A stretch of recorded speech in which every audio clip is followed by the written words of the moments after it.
Hello નમસ્કાર મિત્રો, દરેકનું હાર્દિક સ્વાગત છે મિત્રો ધોરણ 10 વિષય ગુજરાતી પાઠ નંબર 3 સિલવંત સાધુને મિત્રો તમારે નવે આવેલી સ્વાધ્યાયન પોથીનું સંપૂર્ણ સોલ્યુશન કરીશું અને તે પહેલા ચેનલમાં નવા છો તો ફટાફટ ચેનલ સબસ્ક્રાઇબ પણ કરી દેશો મિત્રો આપણે ચેનલ પર તમારા તમામ વિષયના સ્વાધ્યાય અને સ્વાધ્યાયન પોથી સોલ્યુશન ઉપલબ્ધ છે જેની લિંક આ વિડિયો ડિસ્ક્રિપ્શનમાં આપેલી છે ચાલો શરૂ કરીએ મિત્રો વિભાગ બી થી શરૂ થાય છે વિભાગ બી ની અંદર અ છે નીચેના જોડકા યોગ્ય રીતે ફરીથી જોડવાના છે જેમાં ગંગા સતી તો સામે આવશે સિલવંત સાધુને એટલે કે ક અને પાનબાઈ તો ગંગા સતીના શિષ્ય એટલે કે અ જવાબ આવશે આપણે અહીં બાજુમાં પણ લખેલા છે બસ નીચે આપેલા વિકલ્પમાંથી યોગ્ય વિકલ્પ પસંદ કરી ખાલી જગ્યા પૂરો પ્રશ્ન 3 સિલવંત સાધુ એટલે તો કે ચારિત્ર્યવાન સાધુ 4 ગંગા સતીએ પાનબાઈને તો કે 52 દિવસ સુધી એક એક રચના સંભળાવી હતી પ્રશ્ન 5 8 પ્રહર એટલે તો કે 24 કલાક એક પ્રહર એટલે કેટલા થશે એ તમે હવે કોમેન્ટ કરી દેશો પ્રશ્ન 6 છે મન વચન અને વાણીમાં એકરૂપતા હોય એવા સાધુને સિલવંત સાધુ કહેવાય છે ત્યારબાદ આગળ છે ક નીચે આપેલા પ્રશ્નોના એક વાક્યમાં ઉત્તર આપવાના છે જેમાં 7મો પ્રશ્ન છે સિલવંત સાધુને કાવ્યનો સાહિત્ય પ્રકાર જણાવો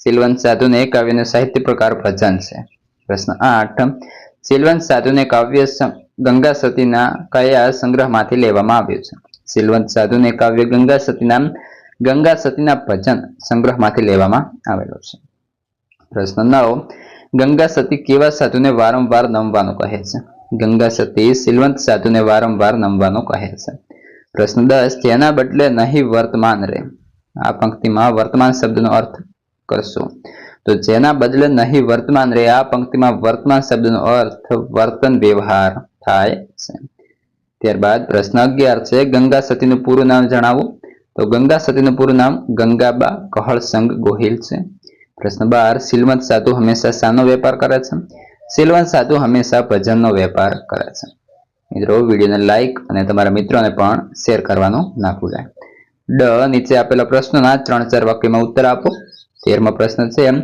જેને શત્રુ કે મિત્ર એને નહીં ઉર્મા જેને પરમાર્થમાં પ્રીત રે કાવ્ય પંક્તિની સમજૂતી આપો તો જોઈએ ઉપરોક્ત પંક્તિમાં કહેવામાં આવ્યું છે કે સિલવંત સાધુ શત્રુ અને મિત્રો સાથે સંભાવ રાખી સરળ વ્યવહાર રાખે છે તેને શત્રુ પ્રત્યે ધિક્કાર નથી હોતો એ રીતે મિત્ર સાથે મમત્વ હોતું નથી તે નિસ્પૃહી હોય છે એનું મન હંમેશા પ્રભુ શરણમાં પરોવાયેલું હોય છે પ્રશ્ન 14 છે ગંગા સતી પાનબાઈને કેવી વ્યક્તિની સંગત કરવાનું કહે છે જે સંતના મન વચન અને વાણીમાં એકરૂપતા હોય જે આઠે પહોર દિવ્ય આનંદમાં રહેતો હોય અને જે પરમાત્મામાં લીન હોય જેનું જીવન નિર્મોહી હોય અને ભજનમાં વ્યસ્ત રહેતો હોય એવી વ્યક્તિની સંગત કરવાનું ગંગા સતી પાનબાઈને કહે છે પ્રશ્ન 15 છે સિલવંત સાધુ ને કાવ્ય કવિત્રી કોને વારંવાર નમવાનું કહે છે શા માટે તો કે સિલવંત સાધુને કાવ્યમાં આદર્શ સંતના તમામ ગુણો કહ્યા છે એના ચિત્તની વૃત્તિ પરમાત્મામાં લીન હોય છે ગમે તેવી પરિસ્થિતિમાં પણ એના વર્તન વ્યવહારમાં કોઈ ફરક પડતો નથી આવા સંત પર જ પરમાત્માની કૃપા વરસે છે આથી કવિયત્રી સિલવંત સાધુને વારંવાર નમવાનું કહે છે પ્રશ્ન 16 છે તમે કેવી વ્યક્તિની મિત્રતા કરશો શા માટે હું સજ્જન વ્યક્તિની મિત્રતા કરીશ તેમજ જે વ્યક્તિના વર્તન અને વ્યવહાર સરખા હોય તેવા વ્યક્તિની મિત્રતા હું કરીશ સારા મિત્રોનો સંગ કરવાથી આપણા સુટેવોનું ઘડતર થાય છે એ નીચે આપેલા પ્રશ્નોના 10-12 વાક્યમાં મુદ્દેસર ઉત્તર લખવાના છે 17મો પ્રશ્ન છે સિલવંત સાધુને કાવ્યના આધારે આદર્શ સાધુની વિશિષ્ટતાઓ વર્ણવો તો કે સિલવંત સાધુને કાવ્યમાં ગંગા સતીએ સિલવંત સાધુની વિશિષ્ટતાઓ આ મુજબ વર્ણવી છે આ સાધુ ચારિત્ર્યવાળા હોય છે તેઓ હંમેશા નિર્મળ અને પવિત્ર હોય છે આથી જ પરમાત્માની કૃપા એમના પર વરસે છે એમનું લક્ષ્ય કેવળ પરમાત્મા જ હોય છે એમને કેવળ પરમાત્માના વચનોમાં જ વિશ્વાસ હોય છે એમના મન વચન અને વાણીમાં એકરૂપતા જોવા મળે છે તેઓ આઠે પહોર દિવ્ય આનંદમાં રહે છે તેમની તુર્ય વ્યવસ્થા જાગી ગઈ હોય છે એ મોહ માયામાંથી પર હોય છે આમ ગંગા સતી પાનબાઈને આવા સિલવંત સાધુનો સંગ કરવાની સંસાર તરી જવાય છે એવો ઉપદેશ આપી સાચા સંતના લક્ષણો જણાવે છે સી આપેલા વિકલ્પોમાંથી સાચો વિકલ્પ પસંદ કરી લખવાનો છે જેની અંદર આપણે સાચી જોડણી લખવાની છે તો મિત્રો વૃત્તિ આવી રીતે લખાશે તમે જે છે અહીં લખી લેવાની રહેશે ત્યારબાદ આગળ છે સંધિ છોડો. સંધિ છોડોની અંદર કહ્યું છે તો પહેલો છે વ્યવહાર તો વી પ્લસ અવહાર. ત્યારબાદ અભ્યાસ તો અભિ પ્લસ આસ એટલે કે અહીં આપણે બીજા નંબરનું સાચું થશે. સંધિ છોડો પરમ અર્થ તો પરમાર્થ એટલે કે વચ્ચેનું સાચું થશે. વધીએ છીએ આગળ. પ્રશ્ન 20 સમાસ કૌંસમાંથી શોધીને લખવાનો છે. મન વચન તો મિત્રો દ્વંદ્વ સમાસ. શીલવંત તો કર્મધારય સમાસ. ત્યારબાદ આપેલા શબ્દનો કયો પ્રત્યય લાગેલો છે તે જણાવો. મહેરબાન તો પર પ્રત્યય. આગળ છે પરમાર્થ તો એક પણ પ્રત્યય લાગેલો નથી. પ્રશ્ન 22 સમાર્થી શબ્દ શોધીને લખવાના છે. મહેરબાન તો મિત્રો દયાળુ અને શીલવંત તો આવશે સદાચાર. ત્યારબાદ આપેલા વિકલ્પોમાંથી સંજ્ઞાનો સાચો પ્રકાર શોધી લખો. પાનબાઈ તો મિત્રો એ વ્યક્તિવાચક સંજ્ઞા છે, કોઈ એક વ્યક્તિનું નામ છે. અને વિશ્વાસ તો એક ભાવ દર્શાવે છે એટલે કે ભાવવાચક સંજ્ઞા થશે. પ્રશ્ન 24 રૂઢિપ્રયોગનો અર્થ જણાવો. આઠે પહોર આનંદમાં રહેવું તો હંમેશા પ્રસન્ન રહેવું અને ભવ પાર ઉતરવું તો સંસાર પાર ઉતરવું. પ્રશ્ન 25 શબ્દ સમૂહ માટે એક શબ્દ આપો. 3 કલાકનો સમય એટલે કે પહોર અથવા પ્રહર. પારકાના હિત માટે કામ કરવું તે તો આવશે પરમાર્થ. વિરુદ્ધાર્થી શબ્દ આપો. પરમાર્થ તો મિત્રો સ્વાર્થ અને નિર્મળ તો મલિન. આગળ છે તળપદા શબ્દ. રૂડી તો સારી, પોર તો પ્રહર, રેવે તો રહે, મહારાજ તો મહારાજ. પ્રશ્ન 28 નીચેના વાક્યમાંથી વિશેષણ શોધી તેનો પ્રકાર જણાવો. જેમાં સદાય ભજનનો વેપાર તો સદાય છે સમયવાચક દર્શાવે છે. ત્યારબાદ આઠે પ્રહર મન મસ્ત થઈ રહેવે તો આઠ એ સંખ્યાવાચક વિશેષણ દર્શાવે છે. પ્રશ્ન 29 છે ક્રિયા વિશેષણ શોધી તેનો પ્રકાર લખવાનો છે. ચિત્તની વૃત્તિ જેની સદાય નિર્મળ તો સદાય એ સમયવાચક છે.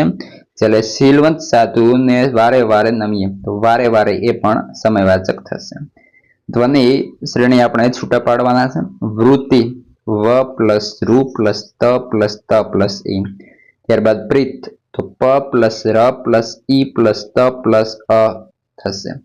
નિર્મળ ન પ્લસ ઈ પ્લસ ર પ્લસ મ પ્લસ ળ પ્લસ અ થશે. શત્રુ સ પ્લસ અ પ્લસ ત પ્લસ ર પ્લસ ઉ થશે. વધીએ છીએ આગળ. મિત્રો વિભાગ 2 છે જેની અંદર વિચાર વિસ્તાર કરવાનો છે. જેમાં પૂછ્યું છે કે હીન જન્મે નવ હીન માનવ કે હીન કર્મે કરે હીન માનવ. તો આ કાવ્યની પંક્તિનો અર્થ છે કે માણસ જાતિથી હીન નથી ગણાતું પણ તેના કર્મો હીન હોય તેને હીન માનવો પડે. આમાં જીવનનો એક મોટો તત્વ છુપાયેલો છે. જન્મથી કોઈ પણ વ્યક્તિ નાની કે મોટી નથી હોતી. માણસનો સાચો માની લાયક કે અપમાની લાયક થવાનો આધાર એના કર્મ પર હોય છે. કોઈ માણસનું જન્મ સ્થાન ગરીબ હોય, જાતિ અથવા વર્ણ નાનો ગણાતો હોય તો પણ તે મનુષ્યમાં હીન નથી. પરંતુ જો તે માણસ ખરાબ કાર્યો કરે, દુષ્કર્મ કરે તો ચોક્કસપણે તે હીન ગણાય છે. આથી આ પંક્તિ માનવતાની સમાનતાનું પ્રતિનિધિત્વ કરે છે. સમાજમાં જે ભેદભાવ છૂત છાતી છૂત અછૂત કે છાતી કે ભેદભાવની દ્રષ્ટિ છે તેને તોડવાનો આ વિચાર છે. કે માનવને તેના જન્મ પરથી નહીં પણ કર્મ પરથી જ જજ કરવો જોઈએ એવો સંદેશ આપે છે. ઉપસંહાર તો કે માનવ મૂલ્યના આધાર પર વિચારીએ તો કર્મ મુખ્ય છે. ઈમાનદારી, કરુણા, સદાચાર અને સત્ય આધારે માનવી મહાન બને છે. તેથી દરેકે સર્વપ્રથમ પોતાના કર્મ ઉત્તમ બનાવવા જોઈએ. કારણ કે માનવતાની સાચી ઓળખ તેના જીવન વ્યવહાર અને કર્મમાં છે, જન્મમાં નહીં. મિત્રો આ તો તમારું સંપૂર્ણ જે છે સોલ્યુશન. હવે આગળના પાઠનું કોઈ પણ તમારે લખવાનું બાકી હોય અથવા તો પછી હવે કોઈ પણ અન્ય વિષયના તમારા સ્વાધ્યાયન પોથી અથવા તો સ્વાધ્યાયના સોલ્યુશન પણ બાકી હોય તો તેની તમામ પ્રકારની લિંક મિત્રો આ વિડીયોના ડિસ્ક્રિપ્શનમાં આપેલી છે. એટલે તમે જોઈ લેશો. વોટ્સએપ ટેલિગ્રામની લિંક આપેલી છે એ પણ જોઈન કરી લેશો. અને આ વિડીયો તમારા મિત્રોને હવે શેર કરી દો.